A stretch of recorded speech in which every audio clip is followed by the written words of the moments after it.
പ്രധാനമന്ത്രിയുടെ ഓഫീസിൽ എല്ലാവരും ഭയക്കുന്ന അല്ലെങ്കിൽ നമ്മുടെ മാധ്യമങ്ങളെയൊക്കെ നിയന്ത്രിക്കുന്ന ഒരാളുണ്ട് എന്നുള്ളത് കുറേ നാളുകളായിട്ടുള്ള ഒരു പ്രചാരണമാണ്. അത്തരത്തിലൊരാളുണ്ടായിരുന്നു ഹിരൺ ജോഷി. ആ ഹിരൺ ജോഷി കഴിഞ്ഞ ദിവസങ്ങളിലായിട്ട് വലിയ വാർത്തയാണ്. കഴിഞ്ഞ മോദി ഗുജറാത്ത് മുഖ്യമന്ത്രിയായിരുന്ന കാലം തൊട്ടിട്ട് ഈ കഴിഞ്ഞ 17 വർഷമായിട്ട് മുഖ്യമന്ത്രിയുടെ ഓഫീസിലെ ഇൻഫർമേഷൻ ആൻഡ് കമ്മ്യൂണിക്കേഷൻ ടെക്നോളജി വകുപ്പിലെ ഉന്നത ഉദ്യോഗസ്ഥനായ ഹിരൺ ജോഷിയെ ആ ചുമതലയിൽ നിന്ന് ഒഴിവാക്കിയിരിക്കുന്നു എന്നുള്ളതാണ്. കോൺഗ്രസ് ഇത് സംബന്ധിച്ച് കുറേ ആരോപണങ്ങൾ ഉന്നയിച്ചിട്ടുണ്ട്. ഇദ്ദേഹത്തിൻ്റെ വിദേശ ബന്ധങ്ങൾ, അവിടെ ഉണ്ടാക്കിയിട്ടുള്ള വസ്തുവകകൾ, മകന് കിട്ടിയിരിക്കുന്ന ഉയർന്ന ജോലി അടക്കം. അതോടൊപ്പം തന്നെ ഇന്ത്യയിലെ മാധ്യമ സ്വാതന്ത്ര്യത്തിന് കൂച്ചുവിലങ്ങിടുന്ന ആളെന്നാണ് കോൺഗ്രസ് നേതാവ് പവൻ ഖേര ഹിരൺ ജോഷിനെ വിശേഷിപ്പിച്ചിട്ടുള്ളത്. നമുക്കറിയാം, നേരത്തെ ആം ആദ്മി അടക്കമുള്ള പാർട്ടികൾ ഹിരൺ ജോഷിയെക്കുറിച്ചിട്ട് അദ്ദേഹം ചെയ്യുന്ന ഇടപെടലുകളെക്കുറിച്ച് പറഞ്ഞിട്ടുണ്ട്. ഇന്ത്യയിലെ മാധ്യമങ്ങളിൽ ആം ആദ്മിയുമായി ബന്ധപ്പെട്ട വാർത്തകൾ തിരഞ്ഞെടുപ്പ് കാലത്ത് പോകരുത് എന്നുള്ള ഒരു നിർദ്ദേശം ഉണ്ടായിരുന്നു. അതിലൊക്കെ ഇടപെടൽ ഹിരൺ ജോഷിയുടെയാണ് എന്നാണ് പറയപ്പെട്ടിരുന്നത്. അതോടൊപ്പം തന്നെ ഇന്ന് ഹിരൺ ജോഷിയെ സംബന്ധിച്ച് വന്നിരുന്ന ഒരു ആർട്ടിക്കിൾ പ്രിൻറ്റിൽ നിന്ന് അപ്രത്യക്ഷമായിട്ടുണ്ട്. മൊത്തത്തിൽ ഈ വിഷയമാണ് നമ്മൾ പരിശോധിക്കുന്നത്. നിഷാദ്, പുറത്തു വരുന്ന വാർത്തകൾ അതിൽ പവൻ ഖേരയുടെ വിശേഷണത്തിൽ തന്നെ എല്ലാം ഉണ്ട്. മാധ്യമ സ്വാതന്ത്ര്യത്തിന് കൂച്ചുവിലങ്ങിടുന്ന ആളെന്നുള്ളത്. ശരിക്കും മോദിയുടെ ഒരു കമ്മ്യൂണിക്കേഷൻ സ്കില്ലല്ലേ, ഡിജിറ്റൽ മാധ്യമങ്ങളിലെ മോദി എന്താണ് എന്നൊക്കെ തീരുമാനിക്കുന്നതിൻ്റെ ബുദ്ധി കേന്ദ്രം ഈ ഹിരൺ ജോഷിയാണ് എന്നാണ് പറയപ്പെട്ടിരുന്നത്.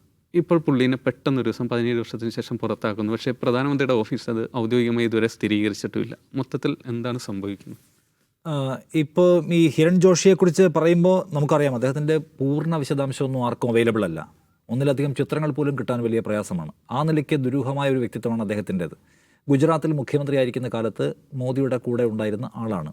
മോദി 2014 ഇന്ത്യയുടെ പ്രധാനമന്ത്രിയായപ്പോൾ ഹിരൺ ജോഷിയെയും അവിടെ നിന്ന് ഇങ്ങോട്ടേക്ക് കൊണ്ടുവന്നു. ഓഫീസർ ഓൺ സ്പെഷ്യൽ ഡ്യൂട്ടിയിൽ ചുമതല ഏൽപ്പിക്കുന്നു. അദ്ദേഹം കമ്മ്യൂണിക്കേഷനും IT പോലുള്ള ചുമതല വഹിച്ചു പോരുന്നു ഇത്ര കാലമായിട്ടും. അത്രയും പ്രിയപ്പെട്ട ഉദ്യോഗസ്ഥൻ. മോദി അദ്ദേഹത്തിന് പ്രിയപ്പെട്ട ആൾക്കാരെയൊക്കെ അങ്ങനെ കൂടെ ചേർത്ത് നിർത്തുന്ന ആളാണ്. പ്രത്യേകിച്ച് ഉദ്യോഗസ്ഥരായിരിക്കും അതിൽ പ്രധാനികൾ, രാഷ്ട്രീയക്കാരായിരിക്കില്ല അതിൽ കൂടുതൽ. രാഷ്ട്രീയക്കാരായിട്ട് നമ്മൾ അമിത്ഷായൊക്കെ കാണുന്നുള്ളൂ, ബാക്കിയെല്ലാം മാറിക്കൊണ്ടേയിരിക്കും. അപ്പോൾ ഉദ്യോഗസ്ഥർ അദ്ദേഹത്തിന് വേണ്ടി എന്താണ് ബ്രാൻഡ് മോഡി എന്ന് പറയുന്ന സാധനം സൃഷ്ടിക്കാൻ വേണ്ടി പണിയെടുത്ത ഉദ്യോഗസ്ഥരിൽ പ്രധാനിയാണ് ഇദ്ദേഹം. ഇദ്ദേഹമാണ് ഇപ്പം ഈ മോദിയുടെ ഒറ്റയ്ക്കുള്ള പ്രഭാഷണം ഉണ്ടല്ലോ റേഡിയോയിൽ, മൻ കി ബാത്തൊക്കെ ആസൂത്രണം ചെയ്ത് നടപ്പിലാക്കി ഇദ്ദേഹമാണെന്ന് പറയുന്നു. അങ്ങനെ പലതരം സംഗതികൾ, മോദിക്ക് അനുകൂലമായിട്ടുള്ള മീഡിയ നെറേറ്റീവ്സ് ഉണ്ടാക്കുക, സോഷ്യൽ മീഡിയ പ്ലാൻ ഉണ്ടാക്കുക, പ്രതിപക്ഷത്തെ എങ്ങനെ ഡിഫ്യൂസ് ചെയ്യാൻ കഴിയുന്ന തരത്തിലുള്ള സ്ട്രാറ്റജീസ് ബിൽഡ് ചെയ്യുക, ഇതൊക്കെ ഇദ്ദേഹത്തിൻ്റെ പരിപാടിയാണെന്നാണ് നമ്മൾ കേട്ടു പോന്നിട്ടുള്ളത്. ആ നിലയ്ക്ക് അറിയപ്പെടുന്ന ആളാണ്. ഏറ്റവും the most powerful man in PMO എന്ന് വിളിക്കുന്ന ആൾ മോദി കഴിഞ്ഞാൽ പിന്നെ ഹിരൺ ജോഷി ആയിരുന്നു. അപ്പോൾ അദ്ദേഹം ഒരു സുപ്രഭാതത്തിൽ മോദിക്ക് ഇത്രയും പ്രിയപ്പെട്ട ഒരാൾ, മോദിക്ക് ഏറ്റവും വേണ്ടപ്പെട്ട, മോദിയുടെ ഈ ബ്രാൻഡ് ബിൽഡിങ്ങിൽ എപ്പോഴും നിരന്തരം പണിയെടുത്തുകൊണ്ടിരിക്കുന്ന ആൾ എന്തുകൊണ്ട് പെട്ടെന്ന് അപ്രത്യക്ഷനാവുന്നു? ഇപ്പോൾ ദൂരദർശൻ്റെ ചെയർമാൻ, പ്രസാർ ഭാരതിയുടെ ചെയർമാനൊക്കെ ആ നിലയ്ക്ക് രാജിവെച്ച് പോയി. 1 വർഷക്കാലം കൂടി അദ്ദേഹത്തിന് ബാക്കിയുണ്ടായിരുന്ന സമയത്താണ്. ഇവരൊക്കെ എന്തുകൊണ്ടാണ് പോകുന്നത്? ആർക്കും കാരണം അറിയില്ല. പോയോ ഇല്ലയോ എന്ന കാര്യം പോലും വിശദീകരിക്കപ്പെടുന്നില്ല. അപ്പോഴാണ് കോൺഗ്രസ് ഉയർത്തുന്ന ചില സംഗതികളിലേക്ക് നമ്മൾ പോവേണ്ടത്. മോസ്റ്റ് പവർഫുൾ മാൻ എന്ന് പറഞ്ഞ് പ്രധാനമന്ത്രിയുടെ ഓഫീസിലിരിക്കുമ്പോൾ പ്രധാനമന്ത്രിയെ നന്നാക്കുക മാത്രമായിരുന്നില്ല ഇവരുടെയൊക്കെ പരിപാടി. സ്വന്തം നിലയ്ക്ക് നന്നാവാൻ ആവശ്യമായ പണികൾ ഇവർ എടുത്തുകൊണ്ടിരുന്നു എന്നതാണ്. അങ്ങനെ സ്വന്തം നിലയ്ക്ക് നന്നാവാൻ ആവശ്യമായ പണികളെടുക്കുന്ന എല്ലാവരെയും സൂക്ഷ്മദർശിനി വെച്ച് കണ്ടുപിടിച്ച് അവരെയൊക്കെ പുറത്താക്കി അഴിമതി വിരുദ്ധതയുടെ മഹാകിരീടമണിയുക എന്ന ലക്ഷ്യത്തിലൊന്നുമാണ് മോദി പോകുന്നതെന്ന് വിചാരിക്കാൻ നിവൃത്തിയൊന്നുമില്ല. പക്ഷേ ഇപ്പോൾ സംഭവിച്ചിരിക്കുന്ന, എനിക്ക് തോന്നുന്ന ഒരു കാര്യം, അതിനകത്ത് ചില വിവരങ്ങൾ പുറത്തു വന്നത് ഇവരെ ഭയങ്കരമായിട്ട് അസ്വസ്ഥരാക്കുകയും ഇനി മുന്നോട്ട് പോകുന്നത് അപകടമായിരിക്കും എന്ന് മനസ്സിലാക്കിയിട്ടുണ്ടാവണം. അപ്പോൾ അതിൽ 2 പേരുകൾ ഞാൻ പറയാം. അത് 2 കച്ചവടക്കാരാണ്, സൗരഭ് ചന്ദ്രക്കാർ ആൻഡ് രവി ഉപ്പൽ.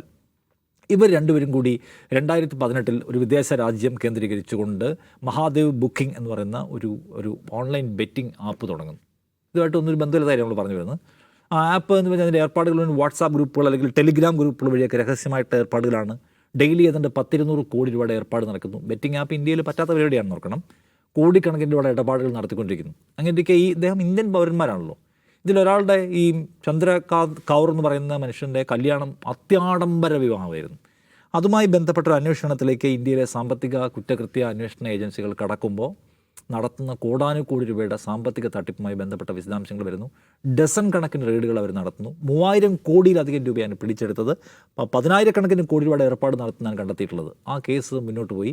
ആ കേസിൽ പല ആളുകൾക്കെതിരെയും ആരോപണം ഉണ്ടായി, നടപടികളുണ്ടായി, ചാർജ് ഷീറ്റുകളുണ്ടായി. അതിൽ നമ്മുടെ ഛത്തീസ്ഗഡിലെ മുൻ കോൺഗ്രസിൻ്റെ മുഖ്യമന്ത്രി ഭൂപേഷ് ബാഗൽ അടക്കമുള്ള ആളുകൾക്കെതിരെ അതിൽ കേസ് വരികയും അദ്ദേഹം അത് രാഷ്ട്രീയ പ്രേരിതമാണെന്ന് പറഞ്ഞ ഒരു വിവാദകാലം നമുക്ക് ഓർമ്മയുണ്ട്. പിന്നീട് ബോളിവുഡ് താരങ്ങൾ ഇതിൻ്റെയൊക്കെ സ്പോൺസേഴ്സായി അല്ലെങ്കിൽ അംബാസഡർമാരായി പ്രവർത്തിക്കുന്ന വലിയ ആരോപണമുണ്ടായിരുന്നു. രൺബീർ കപൂറിനെ പോലുള്ള ആൾക്കാരൊക്കെ അതിൽ ആരോപണ വിധേയരായി വന്നവരാണ്.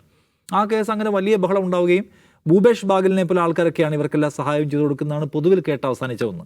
പക്ഷേ അന്വേഷണം ഒരു ഘട്ടം കഴിഞ്ഞ് 2025 പരിസരത്തേക്ക് എത്തുമ്പോൾ അതിൽ പുറത്തു വരുന്ന വിവരങ്ങൾ ഏറ്റവും പ്രധാന സംഗതി, പ്രധാനമന്ത്രിയുടെ ഓഫീസിനകത്തുണ്ടായിരുന്ന ഹിരൺ ജോഷി, അദ്ദേഹത്തിൻ്റെ താല്പര്യം അതിനകത്ത് പ്രവർത്തിക്കുന്നു, അദ്ദേഹത്തിന് ഹിഡൻ ഇൻവെസ്റ്റ്മെൻറ്റ് അവിടെയുണ്ട്, അദ്ദേഹം അവർക്ക് വേണ്ട സഹായങ്ങൾ ചെയ്തു കൊടുത്തു, അവരെ വീണ്ടും പുനരുദ്ധരിപ്പിക്കാൻ ആവശ്യമായിട്ടുള്ള ഏർപ്പാടുകൾ ചെയ്തു കൊടുക്കുന്നതിൽ ഇദ്ദേഹം പ്രധാന പങ്കാളിയായി പ്രവർത്തിച്ചു. ദുബായിൽ മാത്രമല്ല മറ്റു പല രാജ്യങ്ങളിലും ഇദ്ദേഹത്തിന് ബിനാമി ഇൻവെസ്റ്റ്മെൻറ്റ്സ് ഉണ്ടെന്നും എന്താ പറയുക ദുരൂഹമായ ബിസിനസ് പങ്കാളികളുണ്ട് എന്ന വിവരം പുറത്തു വന്നു. അകത്തുള്ളതല്ല മാറ്റർ, പുറത്തു വരികയും കോൺഗ്രസിൻ്റെ മാധ്യമ വിഭാഗം മേധാവി പവൻ ഖേര അതൊരു പ്രശ്നമായി ഉന്നയിക്കുകയും ചെയ്തു. അപ്പോൾ അത് ഇനി മൂടി വയ്ക്കാൻ കഴിയാത്ത ഒരു യാഥാർത്ഥ്യമായി PMO ഓഫീസിലും മോദിയുടെ മുമ്പിൽ വന്നു. ഇനിയിപ്പോൾ ചെയ്യേണ്ടത് എന്താണ്? അവർ ആരോടും പറയാതെ രാജിവെച്ച് പോവുക. ഞങ്ങളുടെ ഓഫീസിൽ 10 വർഷക്കാലത്തിലധികമായി ഉണ്ടായിരുന്ന ഒരാൾ അങ്ങനെ കുഴപ്പക്കാരനാണെന്ന് സമ്മതിക്കാൻ പറ്റുമോ? മോദി അഴിമതിയില്ലാത്ത പ്രധാനമന്ത്രി എന്ന ഖ്യാതി പറഞ്ഞു നടക്കുന്ന ഒരാളാണ്. അദ്ദേഹത്തിന് ഏറ്റവും ക്ലോസ് സൈഡായിട്ടുള്ള ഏറ്റവും അടുപ്പക്കാരനായിരുന്ന ഒരാൾ രാജ്യത്തെ വഞ്ചിച്ചുകൊണ്ട് അഴിമതി നടത്തിക്കൊണ്ടിരിക്കുകയായിരുന്നു എന്ന കാര്യം സമ്മതിക്കാൻ പറ്റും. എന്തുകൊണ്ടാണ് ദൂരദർശൻ്റെ ചെയർമാൻ രാജിവെച്ചതിനെക്കുറിച്ച് ഇപ്പോൾ നമുക്ക് വെറുതെ എക്സിലൊക്കെ പോയാൽ ഇത്തരം ഇടപാടുകളുമായെല്ലാം ബന്ധപ്പെട്ട ഒരാൾക്കാരാണ് പെട്ടെന്ന് ദുരൂഹമായി രാജിവെച്ച് പോകുന്നത്. അവരെല്ലാം എക്സ്പോസ്ഡ് ആവാൻ പോകുന്നു എന്ന ഘട്ടം വരുന്നതിൻ്റെ 11-ാം മണിക്കൂറിൽ ഇവരൊക്കെ പുറത്തേക്ക് പോകുന്നതായിട്ടാണ് നമ്മൾ കാണുന്നത്. അപ്പോൾ ഇതിനകത്ത് ആ നിലയ്ക്കുള്ള വലിയ ദുരൂഹതയുണ്ട്. അപ്പോൾ അതുകൊണ്ട് ഈ അഴിമതിയുടെ വിശദാംശങ്ങൾ പൂർണ്ണതോതിൽ പുറത്തു വരാൻ പോകുന്നു. പുറത്തു വന്നാൽ അത് ആദ്യം പിടിക്കപ്പെടുന്നത് ആരാണ്? എവിടെയാണ് വർക്ക് ചെയ്യുന്നത്? മുഖ്യമന്ത്രിയുടെ ഓഫീസിൽ ശിവശങ്കരൻ അകത്തു പോയല്ലോ, അതിൻ്റെ പാപഭാരം മുഴുവൻ കേട്ടതാരാണ്? മുഖ്യമന്ത്രിയാണ്. ഇപ്പോഴും കേൾക്കുന്നു. പ്രധാനമന്ത്രിയുടെ ഓഫീസ് കളങ്കരഹിതമായ ഓഫീസാണല്ലോ. അവിടെ എന്ന് വെച്ചാൽ ഒരു നിലക്കുള്ള അഴിമതി നടക്കുന്നില്ല. അഴിമതി ഇല്ലാത്ത 10 വർഷക്കാലം കഴിഞ്ഞു പോയി എന്നാണ് അവർ പറയുന്നത്. തിരുവനന്തപുരത്ത് രാജീവ് ചന്ദ്രശേഖരൻ വരെ എഴുതി ഒട്ടിച്ചിരിക്കുന്ന അഴിമതി ഇല്ലാത്ത പഞ്ചായത്ത് ഭരണം വേണമെങ്കിൽ, മോദി മോഡൽ വരണമെങ്കിൽ ഞങ്ങൾ വരണമെന്നാണ്. അപ്പോൾ അങ്ങനെ ഇരിക്കെ അഴിമതിയുടെ വിശദാംശങ്ങൾ പുറത്തു വരുമെന്ന ഭയപ്പാടിൽ നിന്ന് രാജിവെച്ചു എന്ന് വിചാരിക്കുകയാണ്. ഇപ്പോൾ തിയറീസ് കൂടുതൽ നമുക്ക് അങ്ങനെ വിചാരിക്കാൻ നിവൃത്തിയുള്ളൂ. അല്ലെങ്കിൽ ഇവർ വിശദീകരിക്കണം. അപ്പം നരേന്ദ്രമോദിയുടെ കൂടെ ഉണ്ടായിരുന്നു. നരേന്ദ്രമോദിയെക്കുറിച്ച് ആൾക്കാർ പറയും നരേന്ദ്രമോദി ചികിത്സയ്ക്ക് പോലും പണം ചിലവാക്കിയിട്ടുള്ള ആളല്ല. അദ്ദേഹം അമേരിക്കയിൽ പോയി ചികിത്സിച്ചിട്ടില്ല. അദ്ദേഹത്തിന് സ്വന്തമായിട്ട് ഡോക്ടർമാരുടെയും അല്ലെങ്കിൽ വമ്പൻ സംവിധാനങ്ങളുടെ ദിവസം മുഴുവൻ വർഷം മുഴുവനുള്ള പിന്തുണയ്ക്കാൻ അദ്ദേഹത്തിൻ്റെ കൂടെയുള്ള ടീമാണത്. അതിന് വേറെ ചികിത്സിക്കാൻ പോകേണ്ട കാര്യമൊന്നുമില്ല. അപ്പോൾ നമ്മൾ കാണേണ്ട കാര്യം, അദ്ദേഹത്തിന് നേരിട്ട് മോദി വല്ല അഴിമതി നടത്തിയോ, മോദി ആർക്കൊണ്ട് കൊടുക്കാനാണ്, മോദിയുടെ കുടുംബം വികസിപ്പിച്ചോ എന്ന് ചോദിക്കും. മോദിയുടെ കൂടെയുള്ള ആൾക്കാർ വലിയ തോതിലുള്ള അഴിമതി ആരോപണം നേരത്തെയും കേട്ടിട്ടുണ്ട്. അമിത്ഷായുടെ മകൻ ഭയങ്കരമായ സാമ്പത്തിക നേട്ടം ഉണ്ടാക്കി എന്നുള്ള ആരോപണം കേട്ടുള്ള ആളാണ്. അമിത്ഷായുടെ മോൻ അങ്ങനെ ഒരു സക്സസ്ഫുൾ ബിസിനസ് മാനൊന്നും ആയിരുന്നില്ല. പക്ഷേ മോദി റെജീം വന്നതിന് ശേഷം അദ്ദേഹം ഭയങ്കരമായ സാമ്പത്തിക ലാഭം അദ്ദേഹത്തിൻ്റെ കമ്പനികളുണ്ടാക്കി എന്ന ആരോപണം നമ്മുടെ മുമ്പിലുണ്ട്. അജിത് ഡോവൽ അദ്ദേഹത്തിൻ്റെ ഏറ്റവും വിശ്വസ്തനായ ഉദ്യോഗസ്ഥനും സുരക്ഷാ ഉപദേഷ്ടാവാണ്. അജിത് ഡോവലിൻ്റെ കുടുംബാംഗങ്ങൾക്ക് അദാനി ഗ്രൂപ്പുമായി ബന്ധപ്പെട്ടൊക്കെ കച്ചവടമുള്ളതിൻ്റെ വിശദാംശങ്ങൾ അല്ലെങ്കിൽ ആരോപണങ്ങൾ ഓൾറെഡി പുറത്തു വന്ന് കഴിഞ്ഞിട്ടുണ്ട്. നമ്മൾ ആലോചിക്കണം, അദാനി എന്ന് പറഞ്ഞാൽ അദ്ദേഹത്തിൻ്റെ ഏറ്റവും അടുത്ത സുഹൃത്താണ്. അദ്ദേഹം മുഖ്യമന്ത്രി ആയിരുന്ന കാലത്ത് തുടങ്ങിയതാണ്.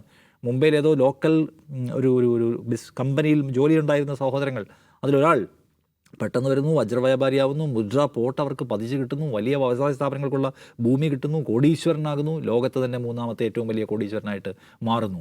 ഇവിടെ എന്താണ് ഇപ്പോൾ പുറത്തു വരുന്ന വിവരങ്ങൾ എന്താണ്? മോദി ഇവിടെ പ്രധാനമന്ത്രി ആയിരിക്കുമ്പോൾ തൻ്റെ കയ്യിലുള്ള ഓഹരി മൂല്യം 100 രൂപയ്ക്ക് വിൽക്കാൻ പറ്റുന്ന സാധനം 300 രൂപ ഓഹരി മൂല്യം ഉണ്ടെന്ന് പെരുപ്പിച്ച് കാണിച്ച് SBIയിൽ നിന്നൊക്കെ കോടാനുകൂടി ലോൺ എടുത്ത് കൊണ്ടുപോയി പറ്റിച്ചിരിക്കുകയാണെന്നുള്ളതാണ്. അയാൾ പൊട്ടിയാൽ നമ്മുടെ SBIയും നമ്മുടെ LIC എല്ലാം കൂടെ പൊട്ടാൻ പോകുന്നത് എന്നോർക്കണം.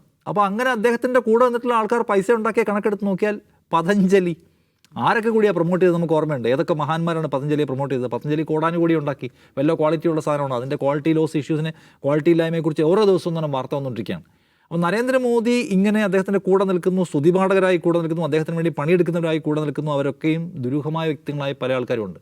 മോദിയുടെ അഹമ്മദാബാദിലെ ഭരണം നമുക്കറിയാവുന്നതാണ്. അപ്പോൾ അദ്ദേഹം നിയമസഭയല്ല, അദ്ദേഹത്തിന് വേറെ തന്നെ ഓഫീസായിരുന്നു. നിയമസഭയെ അദ്ദേഹം അങ്ങനെ ആ നിലയ്ക്ക് വാല്യൂ ചെയ്തിട്ടുള്ള ആരോപണം അന്നേ ഉണ്ട്. കാരണം സഭാ സെഷനിൽ പോലും പങ്കെടുക്കാതെ ഓഫീസിൽ അദ്ദേഹത്തിന് ഒരു കേന്ദ്രമുണ്ട്.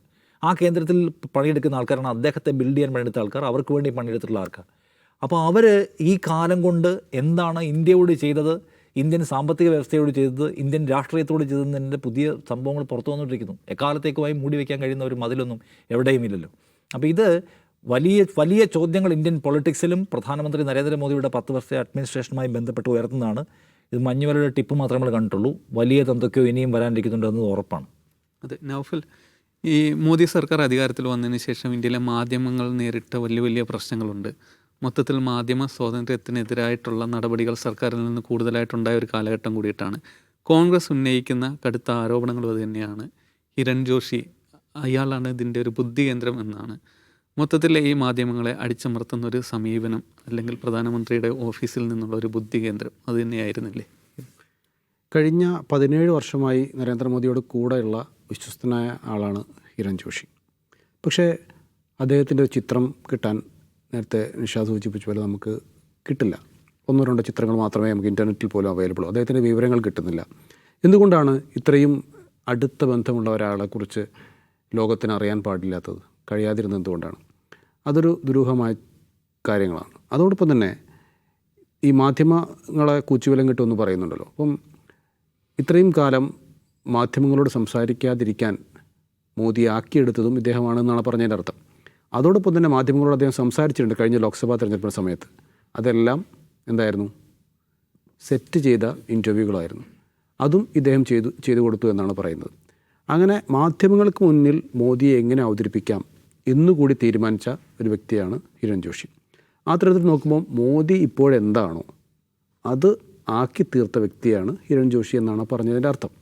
അങ്ങനെയുള്ള ഒരാളാണ് ഈ പറഞ്ഞ ഒരു അഴിമതി കഥയുടെ പേരിൽ പുറത്തു പോകുന്നത്. ഈ മോദി ഭരണത്തിൽ നമുക്ക് നോക്കിയാൽ ഒരുപാട് ഇതുപോലുള്ള ദുരൂഹമായ പിരിഞ്ഞു പോകലുകളും മരണങ്ങളും സംഭവിച്ചിട്ടുണ്ട്. ഇപ്പോൾ ഏറ്റവും ഒടുവിൽ നമ്മുടെ വൈസ് പ്രസിഡൻറ്റ് രജ്ദീപ് ധൻകർ, അദ്ദേഹം എങ്ങോട്ടാണ് പോയത്? അദ്ദേഹം എന്തിനാണ് രാജിവെച്ചത്? ഇതുവരെ അദ്ദേഹം പറഞ്ഞിട്ടില്ല, BJP പറഞ്ഞിട്ടില്ല, ആരും പറഞ്ഞിട്ടില്ല. എവിടെയാണ്, എന്തിനാണ് അദ്ദേഹം അങ്ങനെ പോയത്? ആർക്കും ഒരു പരിചയമില്ല. ഈ ജ്ഞാനേഷ് കുമാർ വരുന്നതിന് മുമ്പ് ഒരു തെരഞ്ഞെടുപ്പ് കമ്മീഷനിലെ ഒരു വ്യക്തി, ഒരംഗം രാജിവെച്ച് പോയിട്ടുണ്ട്. അദ്ദേഹം എന്തിനാണ് രാജിവെച്ച് പോയതെന്നോ അദ്ദേഹത്തിൻ്റെ ഇടയിൽ ആരോഗ്യ പ്രശ്നങ്ങളുണ്ടായിരുന്നു എന്നുപോലും ആർക്കും അറിയില്ല. മോദി അധികാരത്തിലിരിക്കെയാണ് സംയുക്ത സൈനിക മേധാവിയായ, അദ്ദേഹത്തിൻ്റെ പേര് ഞാൻ മറന്നുപോയി, അദ്ദേഹം ഊട്ടിയിൽ വെച്ച് കോപ്റ്റർ അപകടത്തിൽ മരിക്കുന്നത്. ഒരിക്കലും ഒരു സംയുക്ത സൈനിക മേധാവി സഞ്ചരിക്കുന്നത് അത്രയും സുരക്ഷാ സംവിധാനങ്ങളില്ലാത്ത ഒരു ഹെലികോപ്റ്റർ ആയിരിക്കില്ല എന്ന് നമുക്കറിയാം. അത്രയും പരിശോധനകൾക്ക് ശേഷമാണ് ഹെലികോപ്റ്റർ പറന്നു വരികയുള്ളൂ. അങ്ങനെയുള്ള ഹെലികോപ്റ്റർ ദുരൂഹമായ സാഹചര്യത്തിൽ തകർന്നു വീഴുന്നു, അദ്ദേഹം മരിച്ചു പോകുന്നു. സത്യപാൽ മാലിക്കിൻ്റെ കാര്യം നമുക്കറിയാം. അദ്ദേഹം BJPയെ തള്ളിപ്പറഞ്ഞു, ശേഷം അധികം വൈകാതെ അദ്ദേഹം മരണത്തിന് കീഴടങ്ങുകയാണ്. ഇപ്പോൾ ഏറ്റവും ഒടുവിലായി ദൂരദർശൻ്റെ ചെയർമാൻ രാജിവെച്ചു എന്നല്ലേ പറഞ്ഞത്, അല്ലേ? അതെ.